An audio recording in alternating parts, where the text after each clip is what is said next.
full-contact encounters. Without resistance training, its practitioners lack timing, adaptability, and impact conditioning. It's not useless, but it's been preserved more as performance and tradition than as a functional self-defense system. In a street fight, choreography won't save you. Reaction, realism, and repetition will. Aikido. Aikido was developed in Japan in the early 20th century by Morihei Ueshiba, blending elements of jujutsu and swordsmanship with a spiritual philosophy of harmony. Its goal was not to defeat an opponent, but to neutralize violence without harm. The techniques center on joint locks, wrist manipulations, and redirecting an attacker's momentum using circular movement. The problem is that Aikido was never designed for full contact fighting. Its training assumes that the attacker will grab your wrist or throw a slow, committed punch, giving you time and structure to execute a throw or block. That's simply not how real violence plays out. Attacks on the street are fast, chaotic, and unpredictable. Nobody throws compliant strikes or holds position while you apply a technique. More critically, Aikido lacks sparring. Without full resistance, students never learn to deal with pressure, adrenaline, or non-cooperative opponents. They train in ideal conditions that fall apart the moment real force is applied. When a technique fails, which it often does under resistance, there's no striking, clinching, or fallback plan to recover. Aikido might develop balance, posture, and flow, but without pressure testing, those traits don't translate to real-world effectiveness. Beautiful movement doesn't equal functional self-defense. In a live fight, compliance is rare, and Aikido depends on it. Jiu-Jitsu. Brazilian Jiu-Jitsu evolved from traditional Judo after it was introduced to Brazil in the early 20th century. The Gracie family modified it, focusing less on throws and more on ground grappling, emphasizing leverage, joint locks, and chokes to allow smaller individuals to control or submit larger opponents. BJJ became globally recognized after early UFC events, where it consistently dominated untrained fighters. In terms of control and technique, BJJ is incredibly effective. It teaches body mechanics, balance, pressure, and patience, and gives practitioners real experience through live sparring. But when it comes to self-defense in a chaotic street environment, BJJ has clear limitations. The biggest issue is that it brings the fight to the ground, which is exactly where you don't want to be if weapons or multiple attackers are involved. Pulling guard or sitting to your back might work in sport, but on concrete or asphalt, it's dangerous. There's no awareness of your surroundings when you're tangled in someone's legs and your head is inches from pavement. BJJ also lacks striking. If you can't defend against punches or elbows, your technique may break down before you get control. And while sport BJJ builds great habits for competition, it also introduces bad ones, like butt scooting, playing for points, or ignoring posture while setting up a sweep. As a base, jiu-jitsu is excellent, but on its own, without situational awareness, striking ability, or stand-up control, it's not enough for the street. You'll survive, but it won't always be pretty. Wrestling. Wrestling is one of the oldest combat systems on the planet, with roots going back thousands of years to ancient Mesopotamia, Greece, and Egypt. It's been a foundational part of military training, Olympic sport, and mixed martial arts. Modern wrestling, whether freestyle or Greco-Roman, is all about takedowns, control, and dominating the clinch. It builds incredible balance, explosive power, and positional awareness. As a one-on-one grappling base, wrestling is elite. Wrestlers learn how to control where the fight happens, standing or on the ground, and they're conditioned to push through exhaustion, pain, and pressure. Their ability to dictate range and neutralize opponents makes them dominant in a controlled fight. But in a street fight, the same strengths can become vulnerability. Wrestling teaches you to close the distance and take someone down, which is the last place you want to be if you're dealing with concrete, hidden weapons, or multiple attackers. The ground isn't padded, and while you're busy pinning one guy, his friend might be kicking you in the head. Wrestling also lacks strikes. There's no punching, no kicking, and no training for how to defend against someone throwing punches. That means you can take someone down, but still get cut, choked, or knocked out in the process. Wrestling is a survival tool. It gives you control, endurance, and the ability to end fights quickly, but it needs to be paired with situational awareness and striking skill. On its own, it's powerful, but incomplete for the chaos of the streets. Sambo. Sambo originated in the Soviet Union in the 1920s as a hybrid combat system for military and law enforcement. Its creators combined the best of judo, traditional Russian wrestling, and other global grappling styles. There are two main branches, Sport Sambo, which looks a lot like judo but with more leg locks, and Combat Sambo, which includes striking and is used by Russian special forces. The grappling part, Sambo is solid. It teaches explosive throws, submissions, positional control, and transitional awareness, all useful in self-defense. Combat Sambo adds punches, kicks, and defensive tactics, making it more well-rounded than pure grappling systems. Its emphasis on rugged conditioning and aggression gives practitioners a mental edge in high-stress scenarios. But the problem isn't the system, it's the application. Most Sambo outside of Russia is sport-focused, not combat-ready. And just like with jiu-jitsu or wrestling, the emphasis is still on taking the fight to the ground, which isn't always ideal in the real-world scenario. You don't want to be tied up in a leg lock while someone's friend stomps on your spine. Also, combat sambo training, the version that includes strikes and street-relevant techniques, is rare in the West. So most practitioners aren't drilling against weapons, aren't training under chaotic conditions, and aren't preparing for environmental hazards like pavement or glass.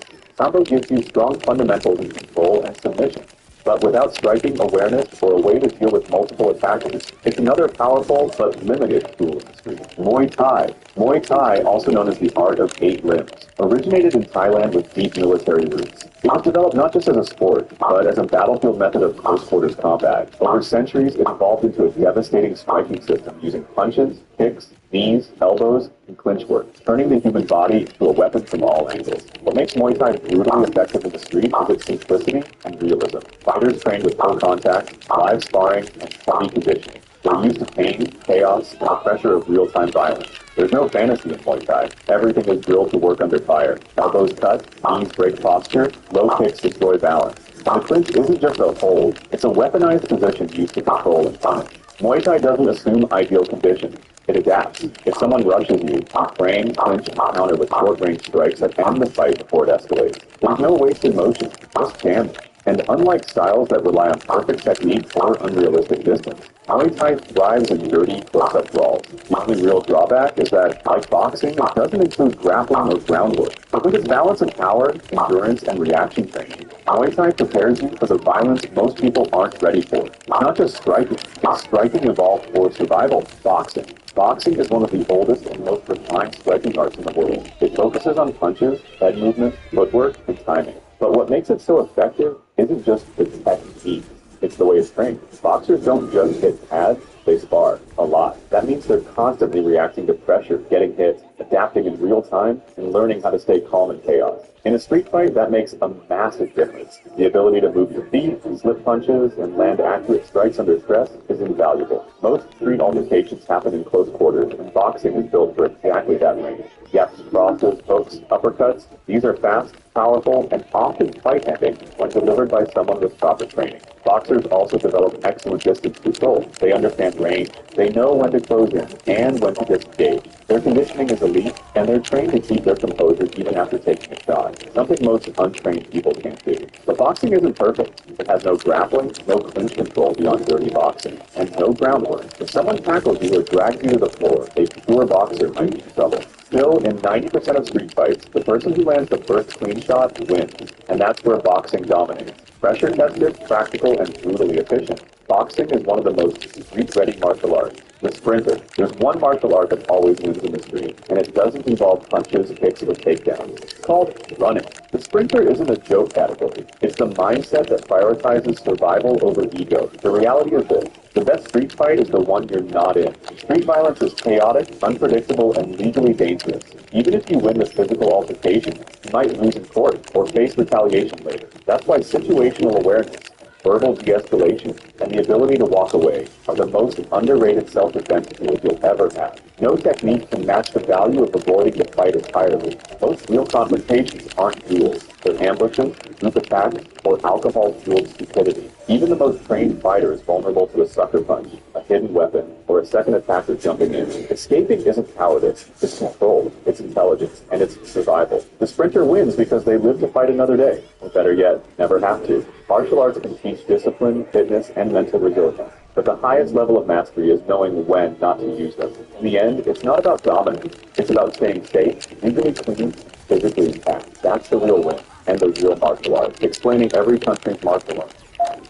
The collective term for Indonesia's diverse martial arts is a system that merges combat, culture, and spirituality into one flowing art form. Originating from ancient warriors, it was designed for both self-defense and warfare, using a combination of strikes, sweeps, locks, and weapon techniques. The word pencat refers to the performance aspect, the graceful, dance-like movement, while salat represents the combat itself. This dual nature makes the art both beautiful and dangerous, with each motion hiding a potential strike or takedown. Fighters are trained to move with rhythm, deception, and control, often using traditional weapons, such as sticks, knives, and the Chris dagger. Training begins with respect rituals and meditation, reinforcing discipline, humility, and awareness of one's surroundings. Malayu. Silat Melayu, also simply called Silat, originated in the Malay archipelago and is one of Southeast Asia's oldest living martial traditions. It developed as a system of both armed and unarmed combat, designed for survival in jungles, villages, and royal courts. Its movements are fluid and deceptive, resembling a dance until a sudden strike or takedown reveals its purpose. Practitioners learn to use traditional weapons like the curved kris dagger,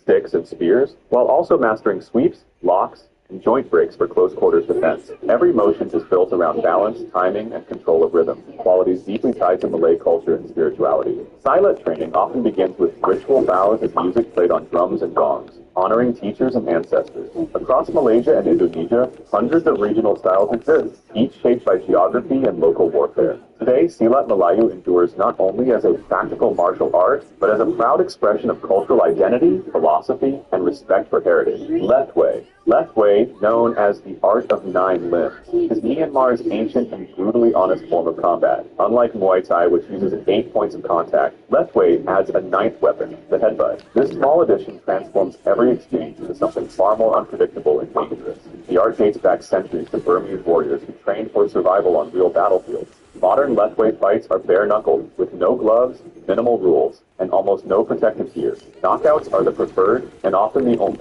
way to win. Fighters are conditioned to absorb punishment and fight through pain, showing resilience above all else. In Lethway culture, courage matters more than victory. Quitting is considered a deeper loss than being knocked out. Today, this raw and uncompromising style has earned international respect for its sheer toughness, standing as one of the most intense and fearless striking arts in the world. MMA. Mixed martial arts, often called MMA, began in the United States in the early 1990s as an experiment to discover which martial art was truly the most effective. It brought together boxers, wrestlers, judo players, and jiu-jitsu masters into one arena under the banner of the Ultimate Fighting Championship, or UFC. Early matches had almost no rules, no gloves, and no weight classes. It was pure, unfiltered combat. What emerged from those brutal early days was a new system that rewarded versatility and adaptation. Fighters soon learned that specializing in one style wasn't enough. They needed to punch like a boxer, kick like a Muay Thai fighter, wrestle like an Olympian, and submit opponents like a jiu-jitsu black belt. Over time, MMA developed a refined rule set to ensure safety,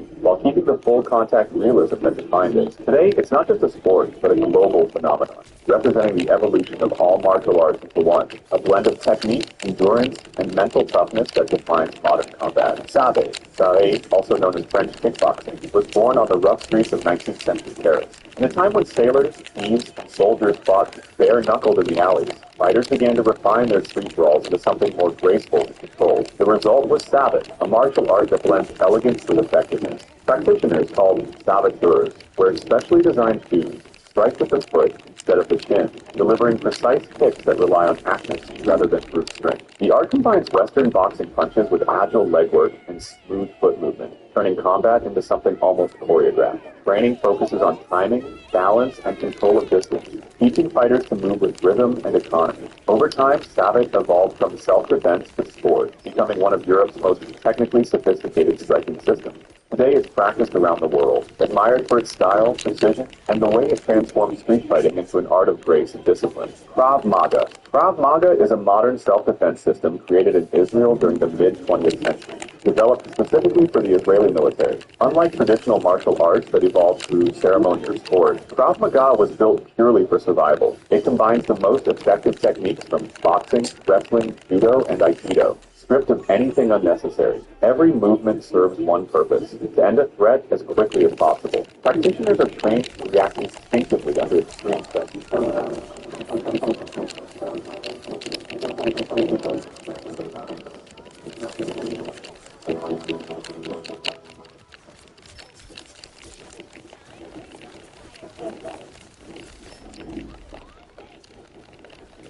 Let's set up our classrooms today would look like a K-12. We'd welcome outside from accessibility, flexibility, and safety programs like K-12 would give us. As long as we're doing that, my kids could learn anywhere and at their own pace. That's a game changer. K-12 powered public schools offer the same high-quality, tuition-free education and state-certified teachers as an in-person public school. But honestly, my favorite part would be that you could start your mornings like this, learning outside, at home, in a space where kids feel completely safe and supported. And if your current school situation isn't working, you can switch anytime since enrollment is open year-round. It's not just about school anymore, it's about giving our kids a better, safer way to learn.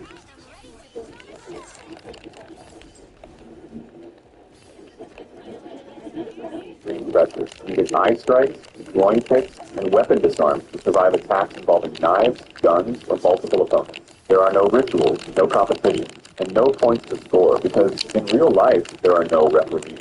Training also emphasizes situational awareness, understanding surroundings, reading intent, and acting before danger escalates. The mindset is as important as the technique. Stay alert, stay aggressive, and stay alive. Krav Maga isn't about fighting for honor or victory. It's about making sure you walk away. BJJ, Brazilian Jiu-Jitsu, often called BJJ, was born in Brazil in the early 20th century when the Gracie family adapted techniques from traditional Japanese Judo and Jiu-Jitsu. What began as a form of self-defense soon became a revolution in the martial arts world. The philosophy behind BJJ is simple but powerful. Technique beats strength. It focuses almost entirely on ground fighting, where practitioners use pins, joint locks, and chokeholds to control and submit opponents. By emphasizing leverage, timing, and positioning, BJJ allows smaller fighters to overcome much larger ones, proving that intelligence and precision can triumph over brute force. Training is often called rolling, where students practice in live sparring sessions that build patience, adaptability, and humility. The goal isn't destruction,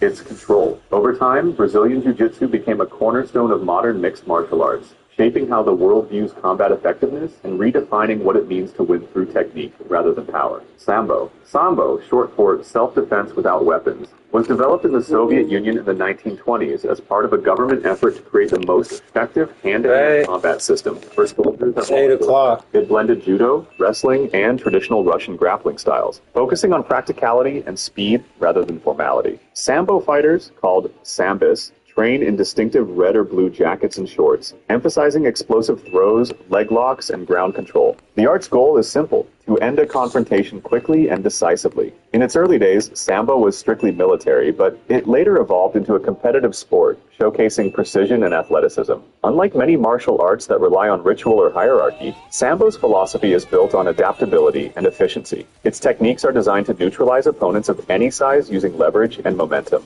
Over the decades, Sambo's effectiveness caught the attention of MMA fighters worldwide, who adopted its throws and submissions as key weapons in modern combat sports. Kalaripayattu, often called the mother of all martial arts, originated thousands of years ago in Kerala, southern India. It was developed for battlefield warfare and royal defense, combining physical mastery with spiritual discipline. The word itself means training ground for battle. Kalaripayattu includes strikes, kicks, locks, and weapon combat using swords, staffs, and daggers. Training begins with stretching, balance, and fluid footwork before moving to weapons and empty-hand fighting. Students are taught to channel energy through the body, maintaining focus, respect, and harmony, values drawn from Hindu philosophy. Masters are treated with deep reverence, as teaching is considered a sacred exchange. Beyond combat, the art also integrates healing practices and the study of body points, connecting martial skill with medicine. Over the centuries, Kalaripayattu influenced Indian dance, yoga, and even modern film choreography. It remains a symbol of India's ancient warrior culture, a blend of combat, meditation, and art in perfect balance. Pankration was the ancient Greek answer to the question of ultimate combat, a brutal mix of boxing and wrestling that allowed nearly anything to win. First introduced in the Olympic Games in 648 BCE, its name translates to all power, a perfect reflection of its no-limits philosophy. Competitors used punches, kicks, throws, and joint locks, fighting until one could no longer continue. Only two acts were forbidden: eye gouging and biting. Everything else was fair game. Pankration wasn't just a sport, it was a test of total mastery, physical, mental, and spiritual. The Greeks believed that a true warrior had to combine strength with strategy and control, embodying discipline as much as aggression. Though the practice faded after the fall of ancient Greece, its spirit survived, inspiring modern mixed martial arts and combat systems around the world. Today, Pankration stands as the ancestor of full contact fighting, the original fusion of technique, endurance, and human will. Taekwondo, meaning the way of the foot and fist, was born in post-war Korea as the nation sought to rebuild its identity through discipline and strength. It combined elements of older Korean fighting systems with techniques from Japanese karate, evolving into a martial art that emphasized high, fast, and acrobatic kicks. The art is defined by its spectacular spinning and jumping strikes, showcasing both athleticism and precision. But beneath the flashy movements, like its deep philosophy.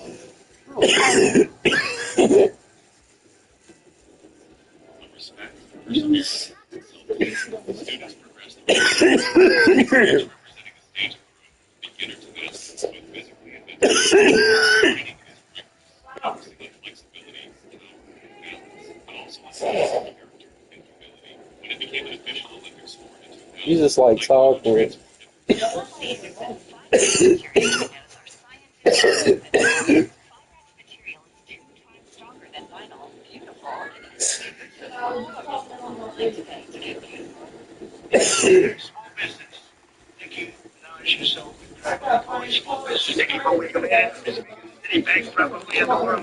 I have never seen a cognitive slip up from Trump this bad. One more time. This is Kelly Loeffler.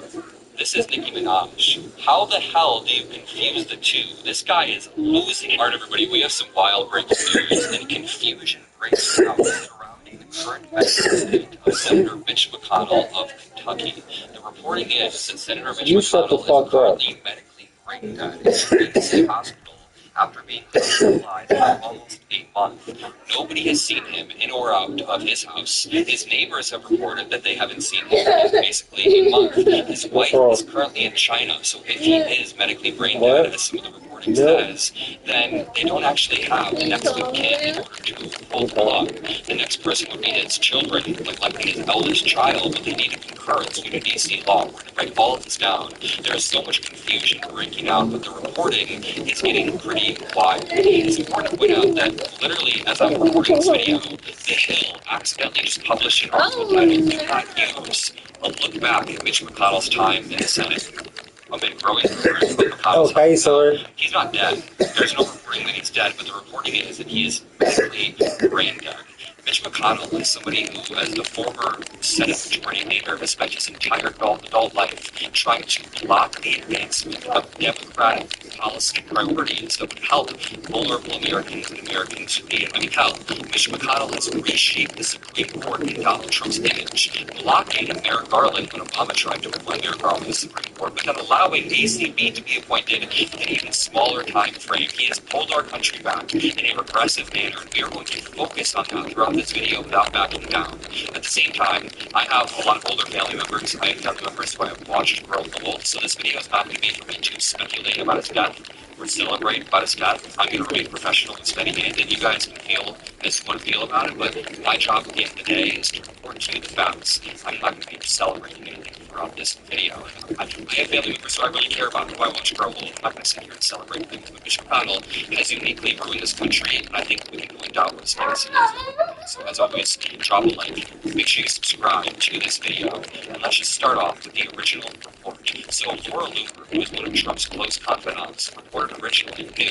High-level source close to the White House tells me Mitch McConnell is officially brain dead. He's not coming back. This wouldn't be enough to report on its own because Laura Looper, despite being in MAGA circles, is a very reliable source. Sometimes she is, but then the reporter who originally made the article about Mitch McConnell being sent to the hospital before anybody else, before anybody else, has now come out and confirmed what Laura Looper said. So Desiree Townsend, a reporter first to the case about a month ago when Mitch McConnell originally disappeared, says, "I have heard the same thing from my sources for days. At this point, I am at the hospital when they eventually decide to cut him off of life support and move his body. His Capitol Police detail is still here as of 3:39 p.m.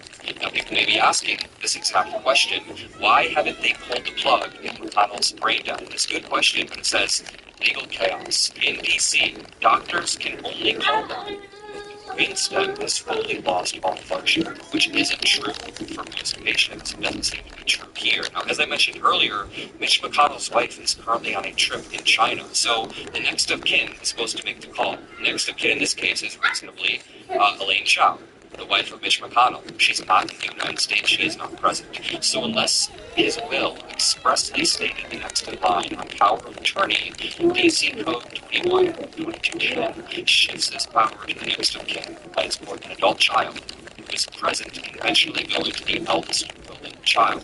However, due to legal complexities, hospitals prefer to have all eligible adult children in agreement before making a call to avoid legal battles. Otherwise, a court witness must observe all proceedings in which the individual has chosen to pull the plug despite objection from their siblings. So there's a lot of bureaucracy around this.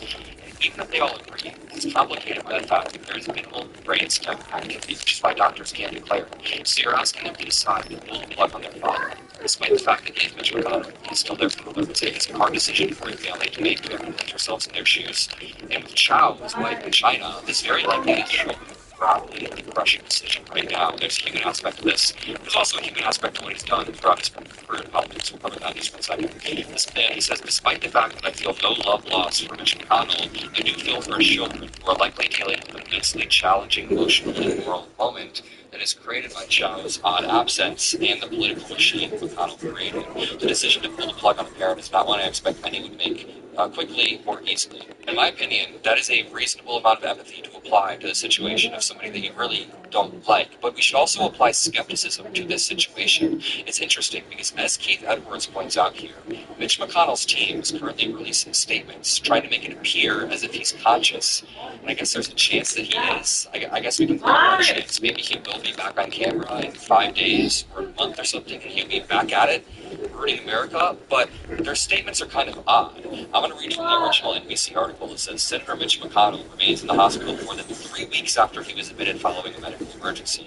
A McConnell spokesperson said his statement about the former Senate Majority Leader from last week is still accurate. That statement, issued Thursday, said McConnell is continuing to recover in the hospital. It said the senator continues to improve and is working closely with his staff. They said that a few days ago. It has now been 23 days since McConnell, who turned 84 in February, was admitted to the hospital, though his team has not disclosed why he was hospitalized nor provided any details about his condition. McConnell has not been seen publicly since his hospitalization. In fact, Mitch McConnell's neighbor revealed new details about the mysterious absence. The 84-year-old senator's staff has not revealed details about his health conditions since he was hospitalized nearly a month ago, but the neighbors of Mitch McConnell, his capital home in D.C., said he hasn't seen anyone come or go since his latest health scare. He has not been seen in the public for weeks. But build a life on trying to serve so I'm not even talking about Donald Trump here. Mitch McConnell is somebody who's the exact same. McConnell has made reshaping Supreme Court in his image and in Trump's image his top priority, which has created a durable conservative majority on the Supreme Court for like decades and decades now. They blocked Merrick Garland and allowed ACB. This led to the immunity decision that came down from the Supreme Court. This led to Roe v. Wade being overturned and people dying. This led to the Voting Rights Act. Wait. Franchises voters. I heard you, Johnson. You gotta wait. Destroying our country. As a Senate Majority Leader, he drove confirmation of okay? Okay? His allegations. He stood by him. Wait, don't watch TV. We talk about all of the legislation he's passed in the Senate that is hurt women, hurt minorities, stripped health care away from Americans, cut life-saving cancer research, increase our debt and our deficit year over year.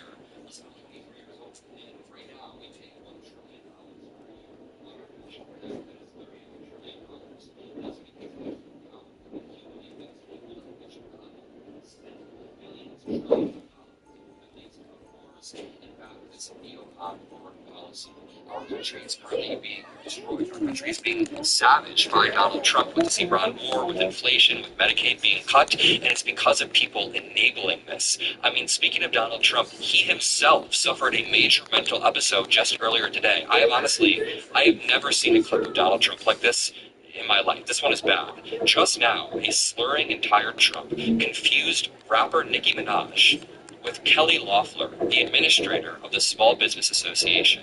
So he's trying to call out Kelly Loeffler in the crowd, who is like a tall white woman, and he accidentally calls her Nicki Minaj. Just for some quick context, this is Kelly Loeffler. This is what Kelly Loeffler looks like, the administrator of the Small Business Association.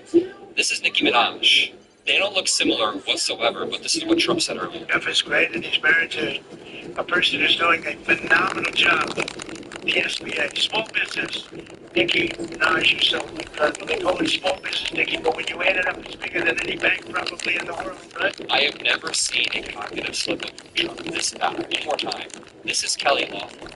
This is Nicki Minaj. How the hell do you confuse the two? This guy is losing. A person who's doing a phenomenal job. The SBA, small business, Nicki Minaj, so they call it small business, Nicki, but when you add it up, it's bigger than any bank probably in the world, right? I don't know, it's loud, Shut up! We're sitting on this fucking floor. Right behind this Donald Trump struggling to put a Medal of Honor on a service member for a minute. I'm going to show you how Joe Biden, who Republicans for years said was beyond cognitive decline, that he had dementia, he was gone. They even claimed that Joe Biden was in the hospital like multiple times when he wasn't. Joe Biden severely washes him when you look at the clock on screen. Take a look at this. So Joe Biden already is moving with some speed and knows how to work and plan. Donald Trump at the top is faking it, pretending, okay, Biden's done. He shakes his hand. That was normal. Let's cut out of there.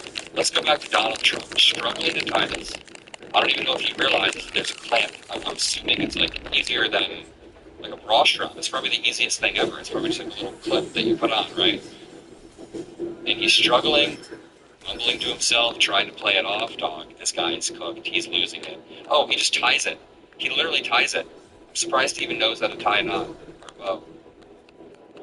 This is brutal.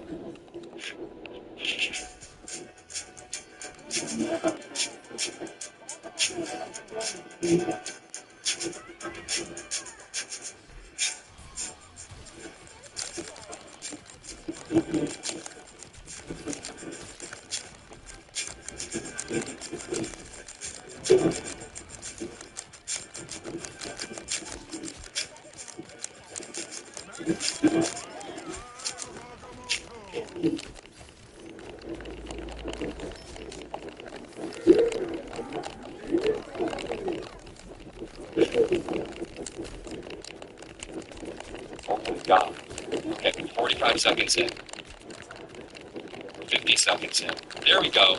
He literally just tied it. That's probably the most awkward thing I've ever seen. I feel bad for the guy who had to stand there in Trump's crusty aura for that long. But I want to remind you, returning to Mitch McConnell, The Hill accidentally published an article titled, "Do Not Use a Look Back at Mitch McConnell's Time in the Senate." Let's look back at Mitch McConnell's time in the Senate. As the minority and majority leader, McConnell mobilized the idea that you can obstruct the other side in such a ruthless way that you basically push American politics to a standstill and make the system not work for the average person. We currently live in a political system which is apathy. My generation, among people on both sides of all ages, races, genders, apathy for the current political system because people feel like our politicians aren't ridiculous. He literally helped push them in mainstream that. He branded himself as the Grim Reaper. He called himself the Grim Reaper for Democratic legislation, and then he systematically blocked major Democratic initiatives. He even said, after Obama won the first term, he said, we're going to make Obama a one-term president. We're going to obstruct it. He wanted to, in an unwavering and aggressive way, block everything Barack Obama did. He is absolutely wicked. And I want to point out as well, McConnell is one of the architects of campaign finance regulation, fighting McCain and Feingold in court and saying that money equals speech. So he is one of those people that thinks Elon Musk and all of these people should constantly pour as much money into politics as possible, therefore distorting our system. He was a lead plaintiff in FEC versus McConnell and helped pave the way for this Citizens United case in the Supreme Court, which allowed unlimited corporate outside spending in elections. So I want to repeat what I said at the beginning of this video. I'm not going to sit here and celebrate somebody going through a medical emergency. I'm somebody who thinks a lot about health. I don't even want to think about the day that I'm an old man, but I do know that when I'm an old man, I'm not going to look back at my life and see a life spent pulling our country back in a regressive way. And that is what we stand for in the Anima. If you appreciate these videos, make sure you drop a like, make sure you subscribe. I'll see you on the next one. Peace out. It is Wednesday, July the 1st, 125 days until the midterm elections. A short time ago, Donald Trump arrived back in Washington, D.C. after a quick visit to North Dakota. He was in North Dakota to participate in a dedication ceremony for the new Theodore Roosevelt Presidential Library. It was a completely unremarkable trip that would otherwise been a footnote in his presidential career if it weren't for this big, beautiful airplane that he used for the first time today. Air Force One has been a symbol of America's might and power for more than 7 decades. When that plane landed, it represented the dignity and strength of the entire United States of America. Today means something else. Today, Air Force One is a symbol of corruption. This is the new Air Force One. It's still a Boeing 747, one of the most beautiful aircraft ever built. It's painted different colors than the baby blue and white color scheme that was introduced during the Kennedy administration. But none of that is what makes this plane different from all the other planes before. This plane is a gift. Maybe it's a grift or a bribe. It's something not normal because the American government didn't buy it. This $400 million luxury jet was gifted to Trump by the Emir of Qatar last year. A plane we can see and touch.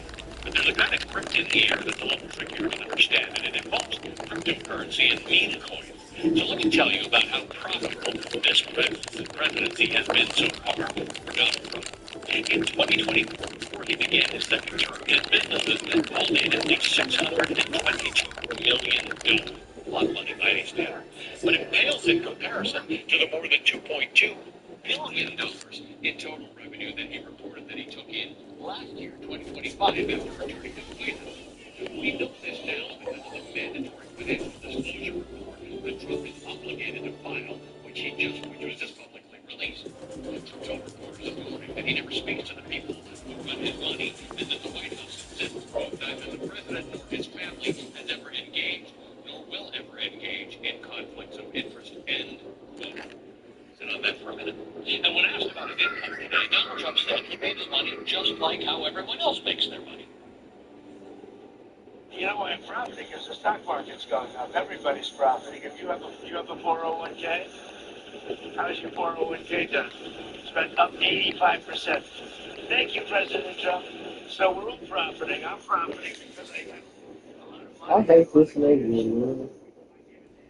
You talking about 401k. 401k at 85%, huh? Yeah, thank you.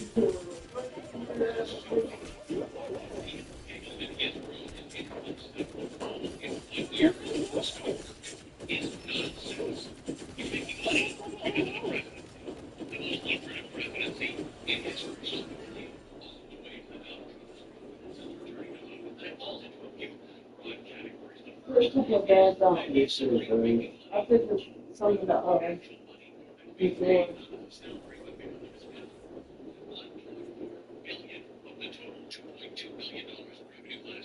Came from his family's cryptocurrency ventures. This is not a traditional way that people make money.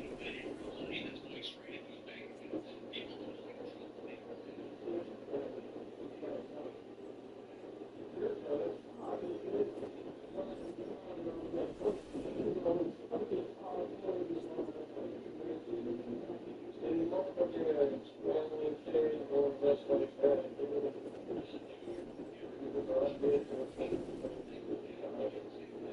People don't control money. Turn them off for you to call running.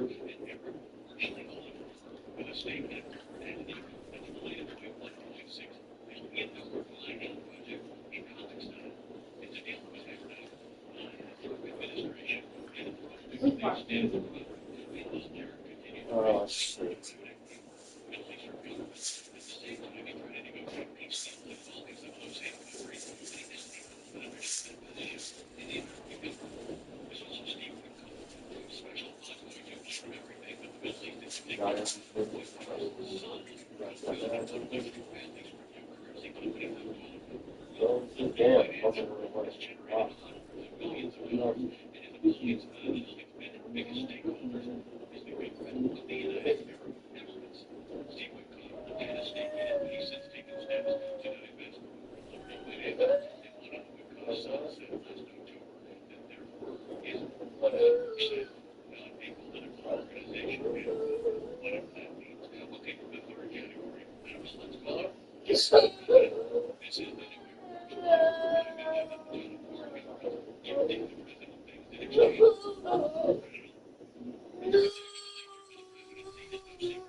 I'm not going nowhere.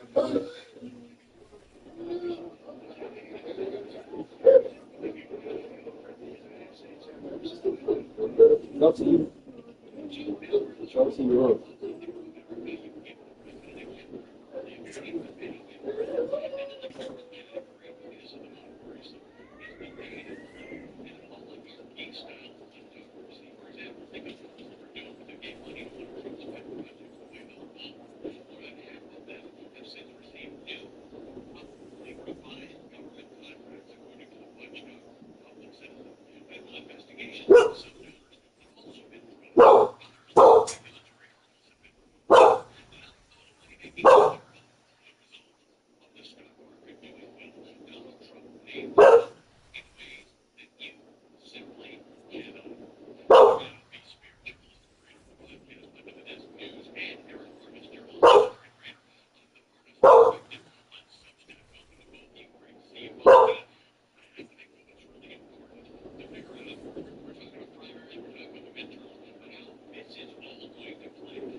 Hello?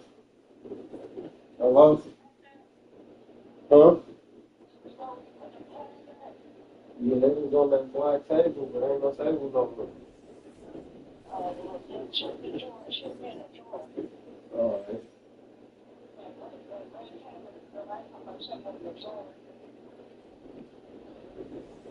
Yeah, when I get ready to do the turns, I'm gonna look for it.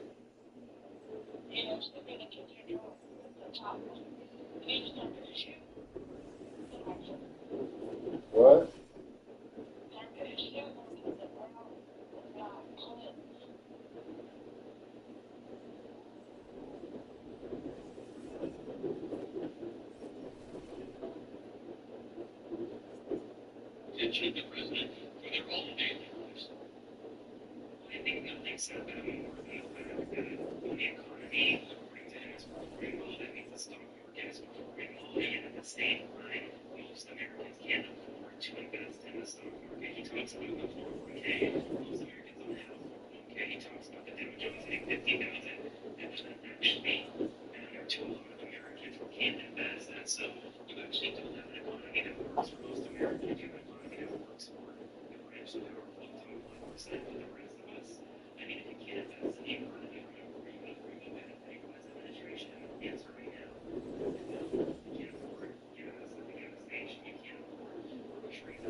up on you before.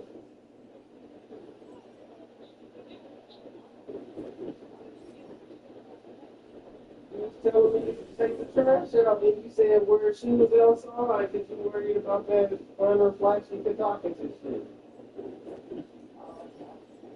Damn. I don't know where that shit came from. I'm still thinking it's something stuck in my foot, bro. I don't know.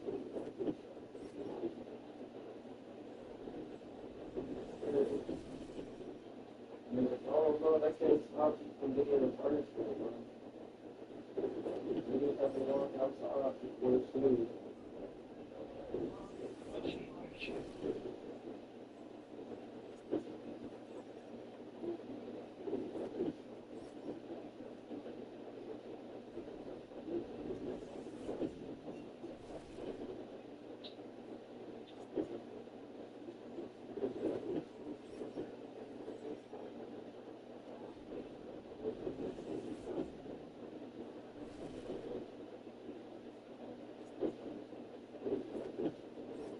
Yes, nigga. Wait, no, I'm not wearing shoes in my yard. In the yard?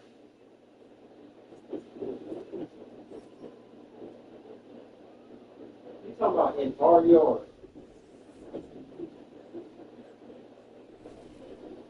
Hello? You talking about even in the yard?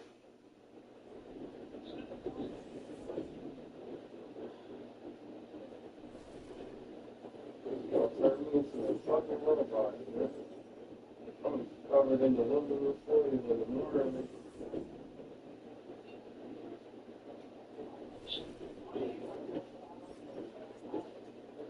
Think about what? Nigga be thinking about which direction you going to the bus.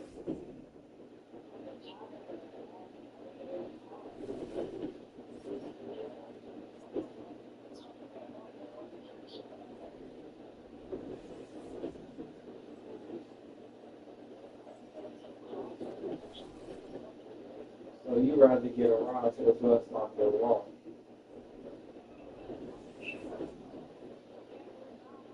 You talking about like yesterday when you had a ride to the bus stop and you still walk?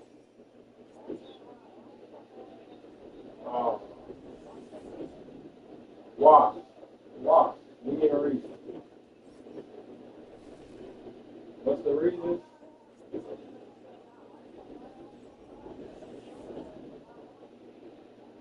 I thought you said. Yes, I did. I ain't never said nothing without a fucking reason. You don't even ask for reasons. You just get mad. I'll be begging you to ask me why.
made a video saying he quits. He said he gives up. He quits. He didn't release his thing, which streams the video. I don't know. My guess, just my guess. I'm using context here. So this is my context clues. He did this once before, essentially, where he said he deleted all his videos. He loves to give up. It's his favorite thing to do, to give up and then rebrand himself, reinvent himself. Very Christian thing to do, especially when he's made a mistake. He did this 2 years ago, and he didn't learn his lesson back then. He was going back into the old habits of breaking. I imagine that he's going to talk about going back to the old habits of breaking.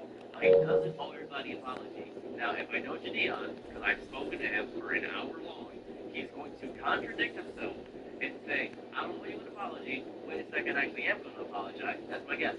Just guessing. I'm also going to guess that he's probably going to reflect and say, sorry, I wasted the officer's time. I should know this. I was letting the string get in my head. Now, this is very important here. He stated before that he's had issues with this before. He stated in this video that it's not Christ-like of him to do so. This is the why I deleted videos, why I deleted all my Frank videos video. He did this 2 years ago. So that's my guess. I'm using this back video as a basis for exactly what he might be doing now. I don't think he's going to get as preachy, because when he got preachy last time, people hated him alive. It was a big point of contention. He tried to make a side Bible channel, and I don't think he's stupid. I don't think Gideon's dumb. I think he's not going to be as talking about the Bible in the I Quit video. I believe he's going to talk about how you react to other content creators, how you get rage baited on live. You've seen him live, how he gets rage baited, how streaming isn't healthy for him. He's probably going to compare himself to his contemporaries. That's my guess. Because that's what Gideon does. Comparison is the thief of joy. He falls into a lot of vices. That's just my guess. And I do want to point something out as well on top of this. Everybody gets affected by mental health stuff. Everybody. Tom Hardy cried when he read the comments criticizing his appearance as Brain prior to Dark Knight Rises. Doesn't matter how famous you are, you do get messed up by reading comments, and they do affect you. That's just what it is to be human. Now then, we're going to watch this video and analyze it and critique it, so let's get right into it. Let's see if I'm correct.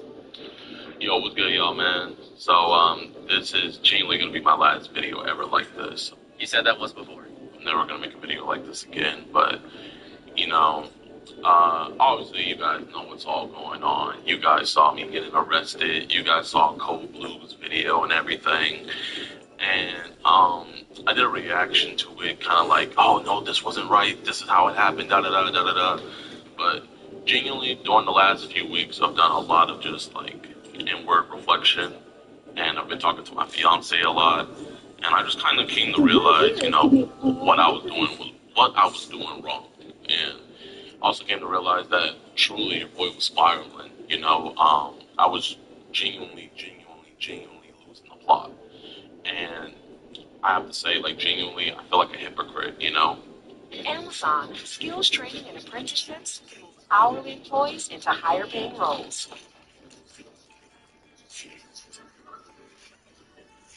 Not helpful. Try the Alvarez. You know, This is important because this is important to me because I've spoken about this before, about how Gideon seems to just be going after people and just kind of reacting to everything.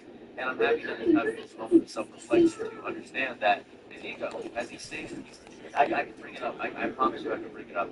He stated to me, if you look up downstairs to me, we had a whole conversation. It was in the video where I interviewed Gideon about our dramas. In this one, he talked about his ego to me. We had a conversation about his ego.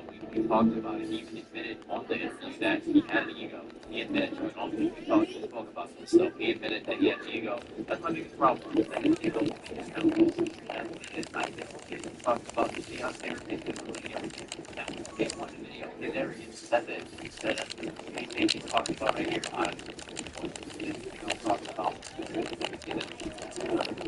a couple days ago, I was saying how I was distracted and I come along on what I was doing.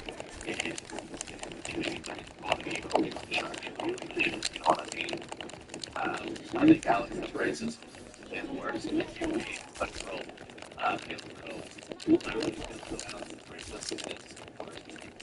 But I digress. Now, I had to pay $6+ figures from my point of view. I guess if anything, say that money is going to be used for the better good sense.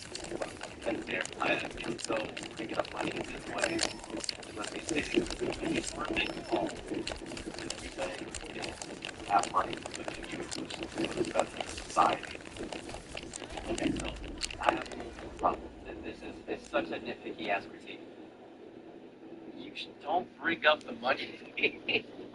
it feels strange to bring up the money, and I know it's such a nitpicky, small little critique. I think I'm angry because I predicted the exact roots of what he was gonna say, because it's the same cookie cutter response. It Power doesn't. on. The response is like this. Bluetooth connected. Battery low. You don't want to continue doing it to prove you can be better. It proves that you have to take a break away, and you're going to come back later. As opposed to being active and weathering through. Because how do you get through it? You get through it. You go through. That's a very important thing when it comes to this. If you need to take a break from this, I understand. It's his mental health, and I don't want to critique his own mental health journey. But it shows I guess when you've done this for a while, I prefer a resilience. I guess that's my own personal preference, and I shouldn't critique Gideon about my own personal preference when it comes to resilience. That's just not fair. So I digress again. But now it's being used in the legal system. You know what I mean? And it's just completely unnecessary, and it's completely my fault. And while I still don't think I committed a crime, I still do think that, genuinely, I was just being not only just an ass, but annoying. And I've come to realize that, genuinely, streaming makes me the worst me.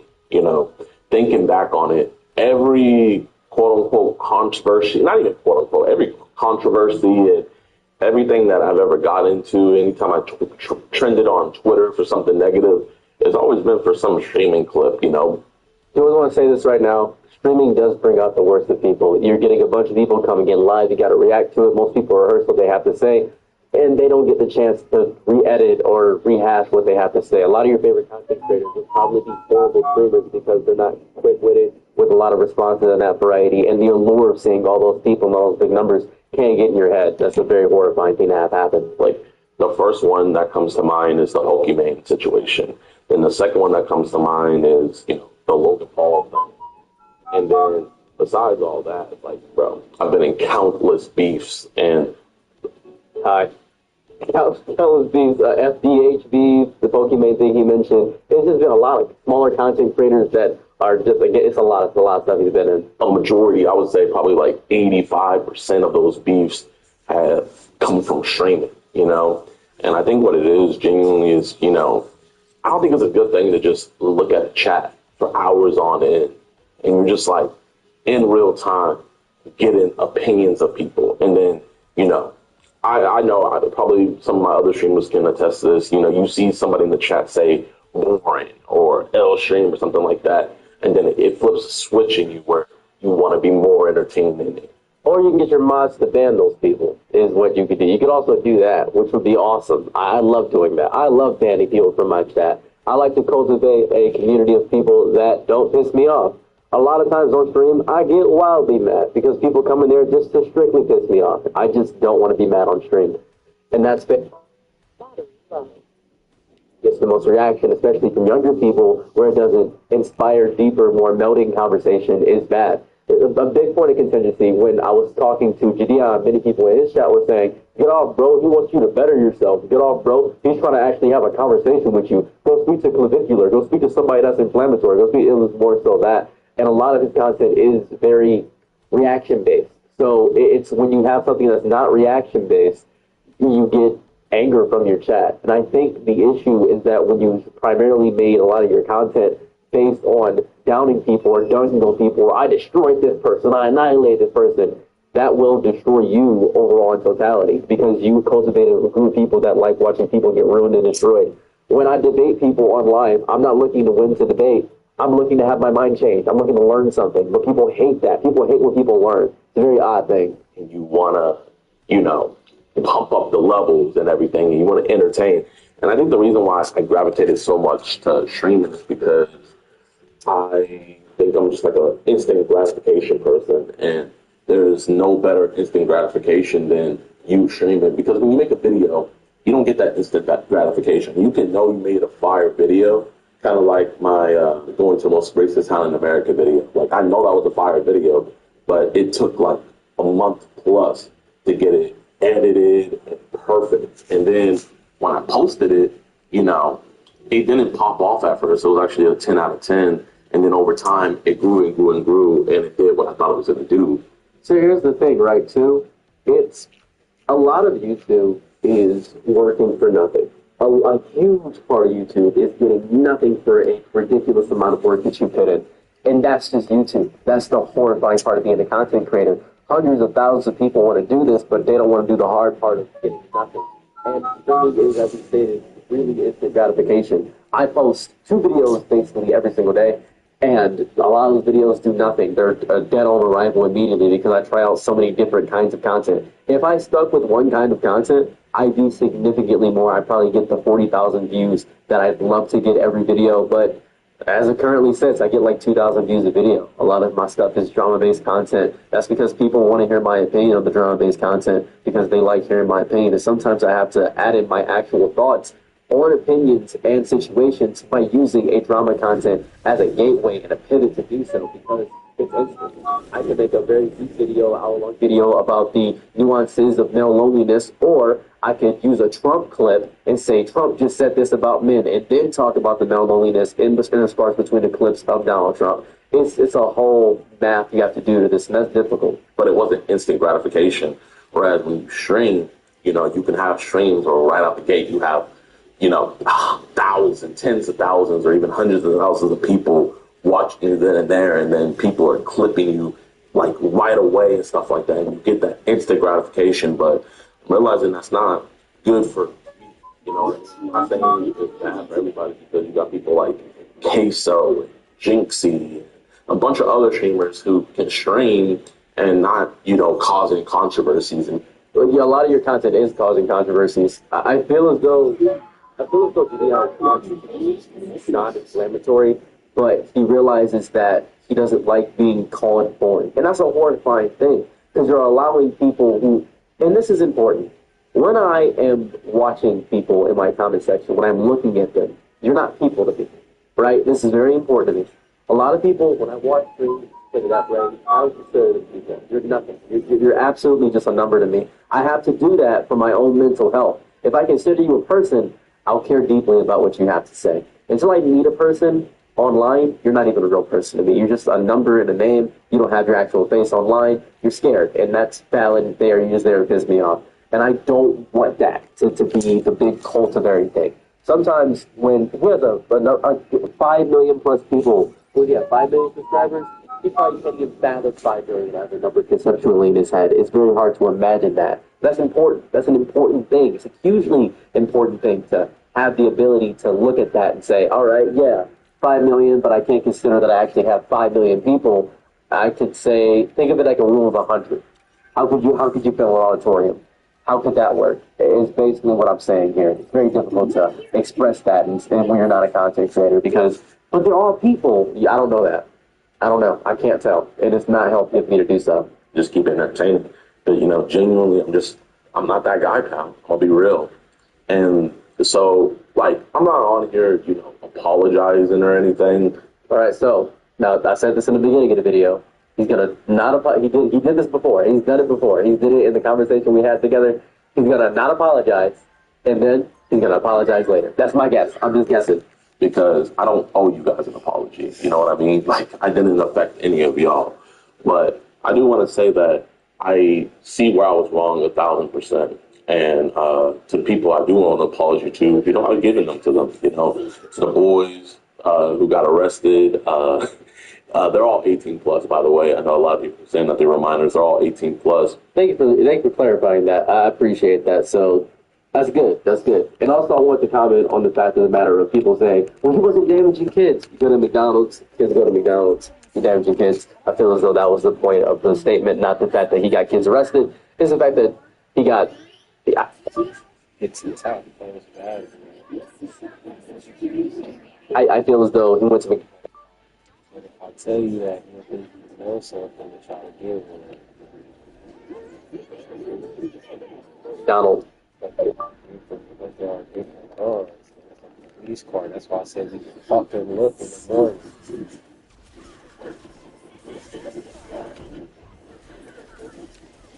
That's a public area. Kids go there. That's what I'm thinking. So I'm just going to keep going. But still, you know, I put them in that situation, and they didn't have to be. And at the end of the day, I shouldn't have ever been there. You know, with my values as a Christian, I haven't been moving like that, man. And I've been falling back to my old self. And I've seen some of you guys in the comment section like calling it out, like, you know, you're going back to your old self. You know what I mean? Like dibbling and dabbling in pranks and stuff like that. And you know, even though Joe wasn't doing a good thing by squatting at his mom's house and stuff like that, you know, at the end of the day, who am I to just troll and stuff?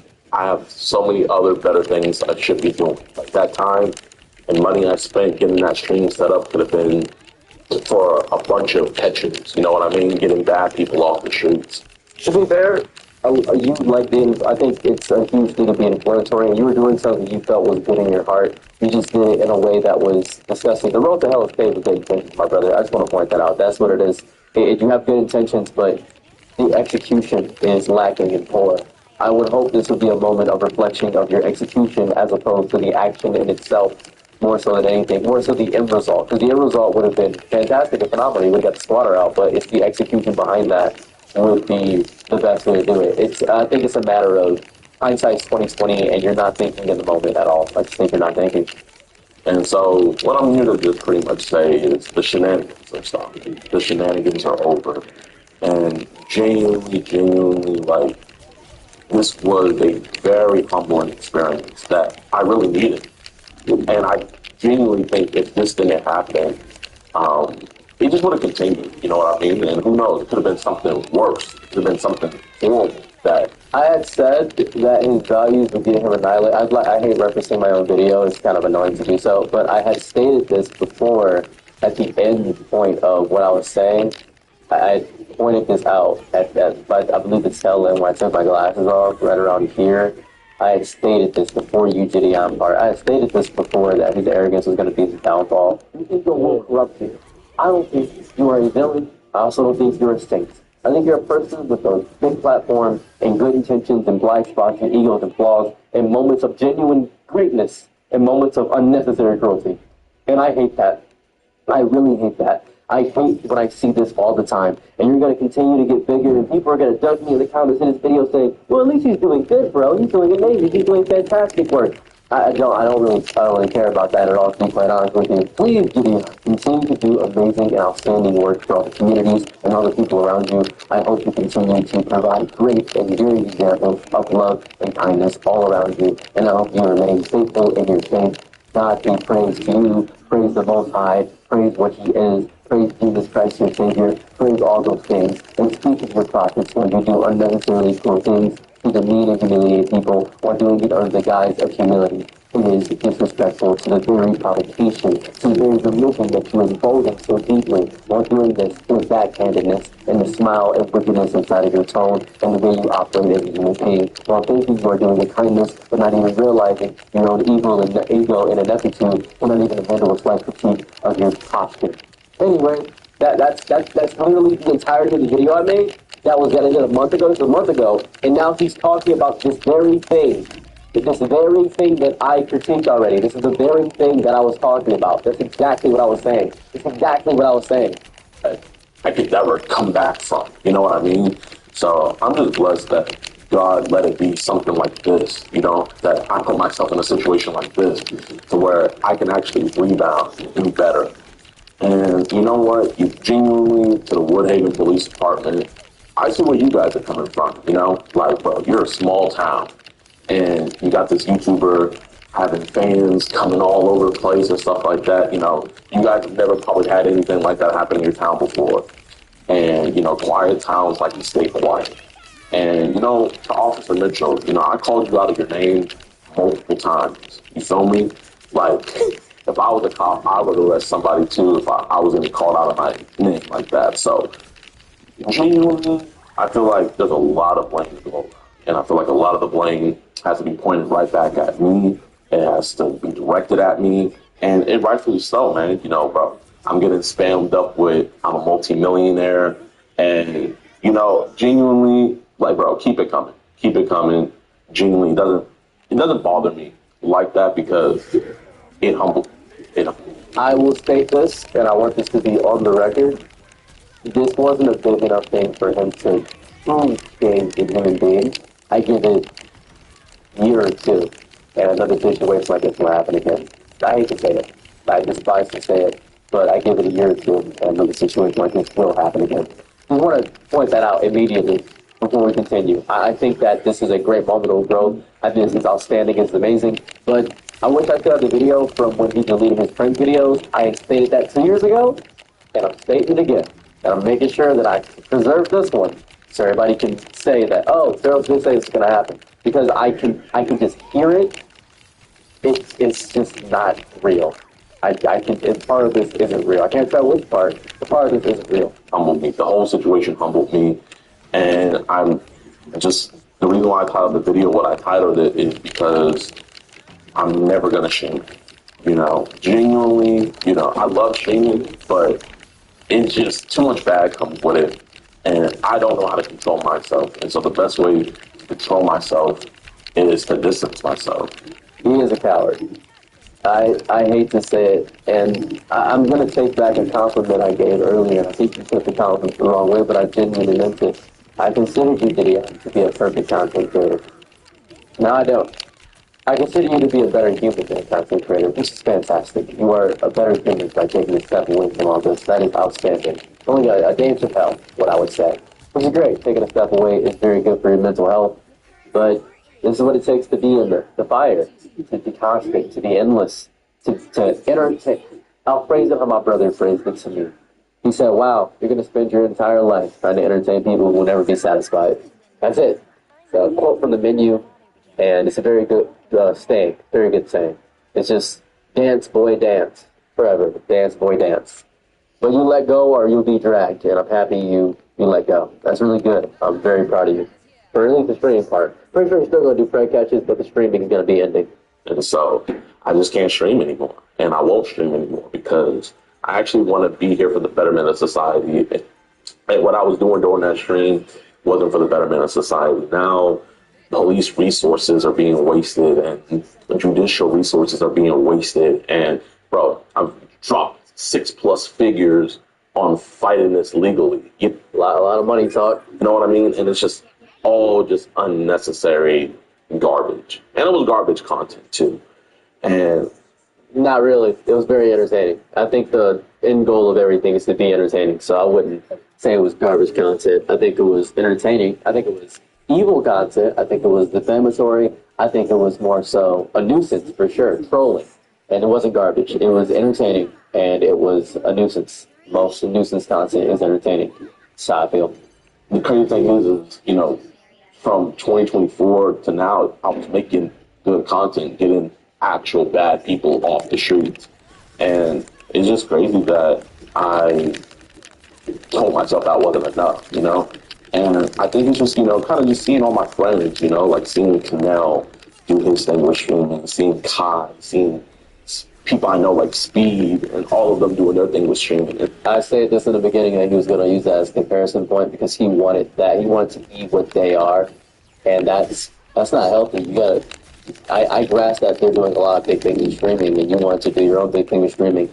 But I guess that's more of maybe an image problem, maybe the small ounce of imposter syndrome, not understanding where you're at or what you're doing with your own life. That might be a bigger thing too. So who knows? It's like, oh man, you know, I want to go back. I want to go back. And it's like to myself, and then I always just like go back into the shame and stuff when really I should have left that alone because you guys remember the video where I said that I was done bothering society, and bro, look at what I was doing. Just bothering society, being a nuisance, you know what I mean?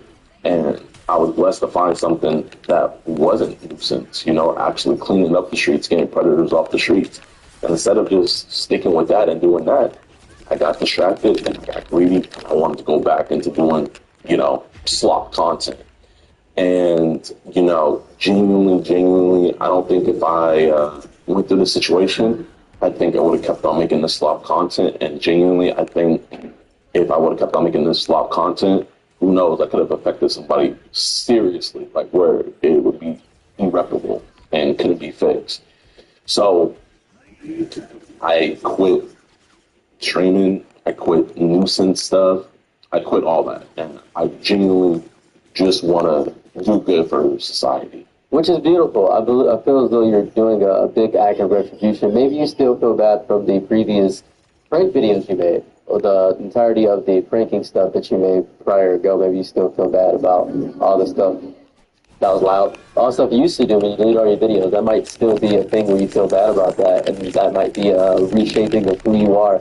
And I'm very proud of what you've become and how you've gotten predators off the street. That's just amazing work. I think it's great. I think that all that stuff is great. I still think the core root of your person, and it's hard to change who you are as a person to your core, right?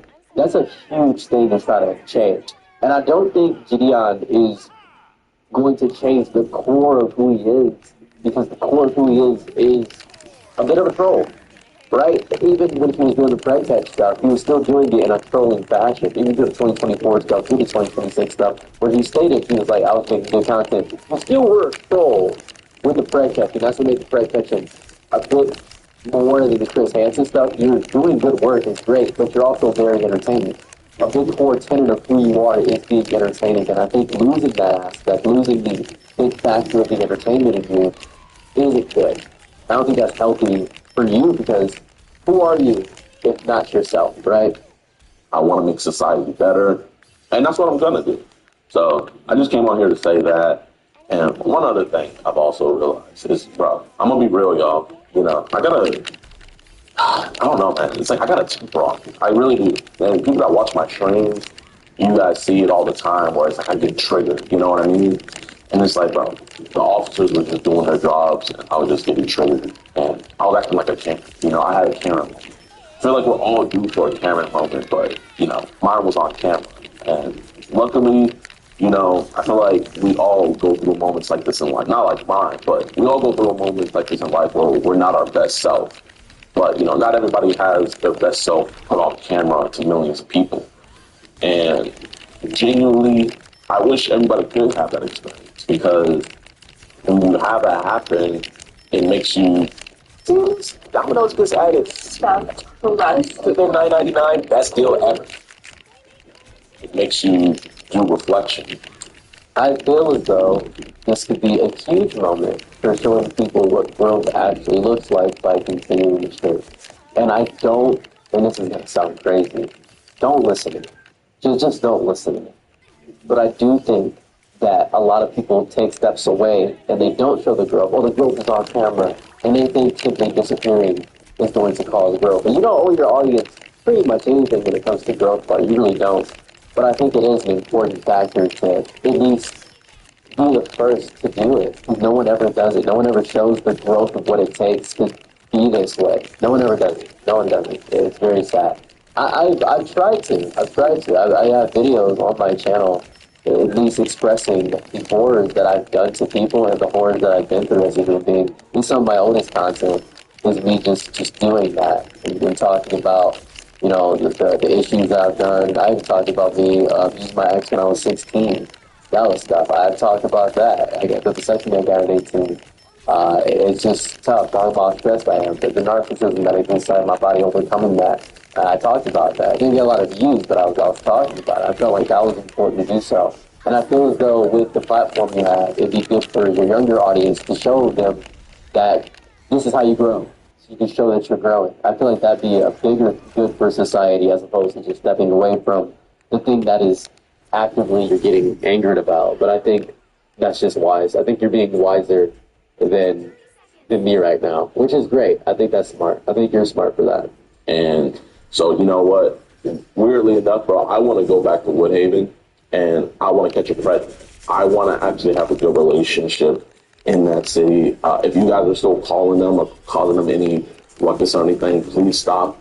Oh, yeah, there was the other one guy. Gideon's fans are rabid. They're rabid. They might even find this video and say, bro, you just always on Gideon's meat. They're rabid fan base. Absolutely rabid. And that's the big reason why he's stepping away. It's your fault. You deserve to lose the greatness that you had. Welcome to the real world. I'm sure you'll find somebody else to latch on to, but hey, say a lot of these, such as life. Not do that on behalf. Just do not do that at all, man. You know, they're actually out there protecting and serving. And it's a quiet neighborhood, you know what I mean? And I made it not quiet, I'll be honest. And this isn't any PR damage or anything because, you know, I'm gonna be real with you guys, genuinely, like, the situation didn't affect anything. You know, if I was clout demon off of it, I would have just been like, oh yeah, well, kind of like what I was doing before, you know, making jokes about it. Didn't affect anything. Brother, you quit streaming. Yeah, I said you. You quit streaming. If the situation didn't affect anything, you quit streaming. What do you mean? Doesn't make any sense. You quit streaming. That didn't affect streaming completely. You're not streaming anymore. It's crazy. Stuff like that. But now I'm realizing that I don't want to do this. You know, I want to mature. I was maturing, then I let myself regress. And now I want to keep on maturing. I want to move on from this. And just because I want to move on from it doesn't mean you guys have to move on for it. I really don't care what you guys do. Because, like I was saying earlier, I realized I have a fragile ego, bro. I have a fragile. Oh, what are the odds? What are the odds? Oh my goodness! Wait a second. I feel like I've said this before. I feel like I've said this before. I don't know. Maybe I've stated this before. I could be wrong. Maybe I said this. I don't know. Maybe I did do that. Maybe I did the whole thing. Maybe I said this. Maybe you made the video and then actively got your hate people to come towards me and go crazy. Maybe that's what it was. Maybe I stated that your arrogance ruined everything. I don't know. Maybe that's just me, though. Maybe that's just me.